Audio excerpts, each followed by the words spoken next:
Evernote has a brand new meeting note taker. That's what we're talking about today. Hi, this is Frank Buck, and this is the place to be if you want to get organized and make it look easy.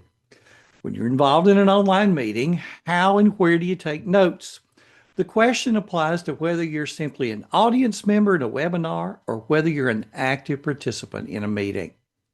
Typing certainly has its drawbacks. You have less eye contact with the camera. The clacking of the keys may be auditable to the other people, and you just don't seem to be as engaged as if you could simply listen and interact with the meeting. That's why AI note takers have become so popular. And if you're a paid Evernote subscriber, there's a brand new candidate on the market. It's built right into Evernote. So let's look at a practical example starting from the beginning.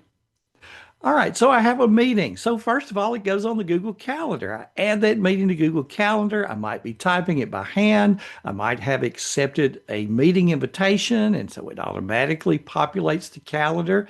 And in any case, if there's a link involved, that link is right there in that calendar entry. So that's pretty basic stuff. So when I open Evernote, I see Evernote Home, and front and center is my calendar. It's a direct copy of the Google Calendar. So the meeting that you just saw on my Google Calendar is also here on Evernote. If there was a link in the Google Calendar event, that same link is going to be here also. I want to take notes during the meeting. So right there, right beside the name of the meeting, there's a little icon that appears that I can click and create a note corresponding to the meeting. You see the title of the meeting is already entered for me. Below the title is a gray box that contains any information that was in the calendar event. When it's time for the meeting, I have a place to take notes. Now, these capabilities have been in Evernote for quite a while, but let me show you what's brand new. If I want an AI note taker in this meeting, I don't have to go somewhere else and then copy and paste the results into Evernote. Within that Evernote note, I use a slash command and start typing the word meeting. After a few keystrokes, I see my options for an in-person meeting or a remote meeting. In this case, I will choose to have a remote meeting so that it is recording both what I say and what is coming through my computer that other people are saying. And that's all there is to it. The Evernote AI note taker is recording the meeting. When I hit stop, you see the audio and a button to transcribe the audio to text. Notice the drop down allows me to flip on speaker recognition. You probably want to do that. During the meeting, different people will be speaking, and it's helpful to know who said what. I click the transcribe button and watch the text appear. I'm the only one in the meeting in this particular example. And for the example, I read a portion of the Gettysburg Address. So I can click to play the audio. I can choose to download the audio. I can choose to have Evernote also summarize that audio. Notice the different speakers are identified. In this particular case, of course, I'm the only one. And initially, the identification is by number, such as speaker one, speaker two, etc. But you can change those and put the name of the person in there. Highlight the text and overtype it with the name of that speaker. You will see the change not only on that particular entry, but on every entry for that particular speaker. So if it's the one who's labeled, say, speaker two, and you change speaker two to say Jim, everywhere it had said speaker two, it will now say Jim. So to this point, you have your verbatim script, you have an audio, and you have a summary. And all of this is right here in one Evernote note that's connected to that calendar entry. Does someone else need to have a copy of the notes?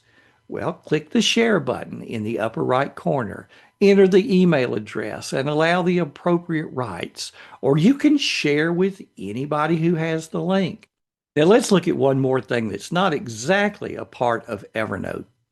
With any meeting, you can expect to-dos to come out of that meeting. What do you need to do? What action do you need to take? Or what action are other people taking as a result of this meeting?